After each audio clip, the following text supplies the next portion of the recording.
about 80, late 82, 83, a lot of people started splitting up and the band started breaking up, right? The Subhumans were pretty well done.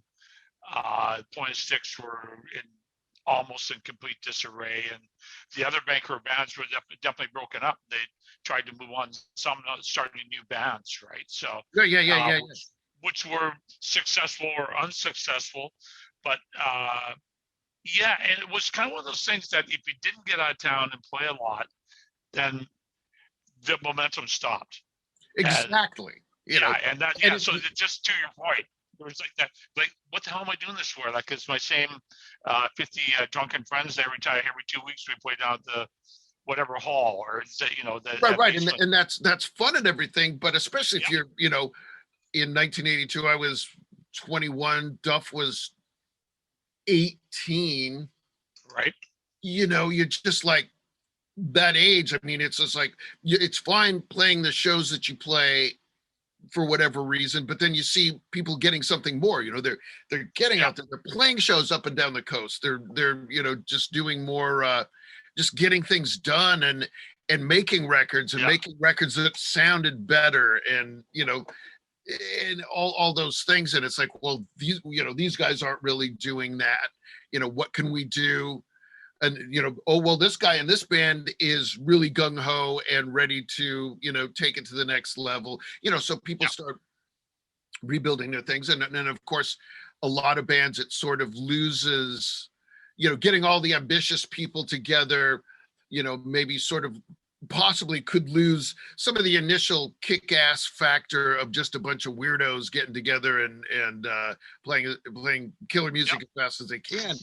But like, I was just thinking, like, like the hardcore scene, probably, when was hardcore 81? What month was that? Do you remember? February. I'm just working on that because it's the 40th anniversary, so it's kind of being reissued in August of this year. But it was out by February. February 81. Yeah, February 81. And we all went up to those shows. Yeah, we had 2 nights with Black Flag, and 7 Seconds was supposed to be there, but they didn't make it. They came with another form, right? Yeah. And just think it's sort of 81, 82 into 83, the hardcore scene was kind of getting going, and really. Yeah.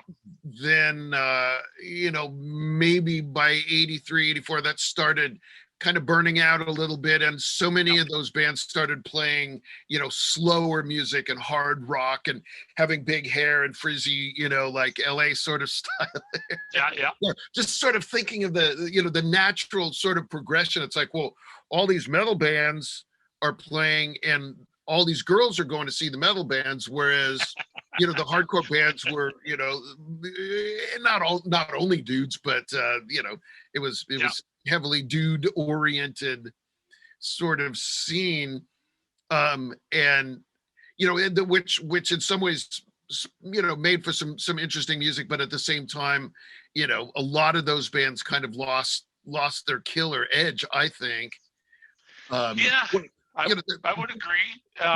It transformed you because the hardcore scene got more metal, and also like kind of got like a bit more of a skinhead element in it by like 84, 85, and which started to make it not fun to go to shows. Like right. I mean, that was the thing about hardcore shows. Yeah. Hardcore shows, even if everybody's got their elbows up and like, it's like, just put your elbows down, you people. Yep. Elbows down. Okay, we'll start this one. But at least it was always seemed like it was fun. And then you get these sort of drunken skinhead, people who are actually angry, and just would go to shows just to start fights and stuff like that. It's like, well, no, that's not really what it's for. It's fun to, listen to fast music and, have a wild time. But, people are just, just looking for a reason to start trouble. It's like, well, it's just stupid, Yeah. And then it stopped punk rock from being fun. It kind of by 86, 87, I mean, a lot of people weren't going to shows at all.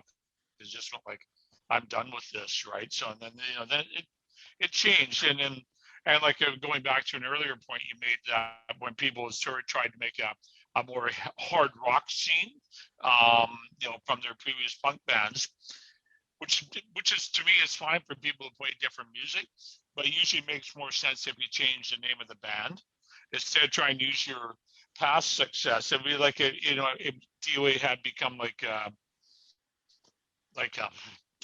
dude, like that kind of Arena band. rock, man. Oh yeah, even old DOA fans would go like, who the fuck are these guys, right? Like, these guys used to be good, they suck now.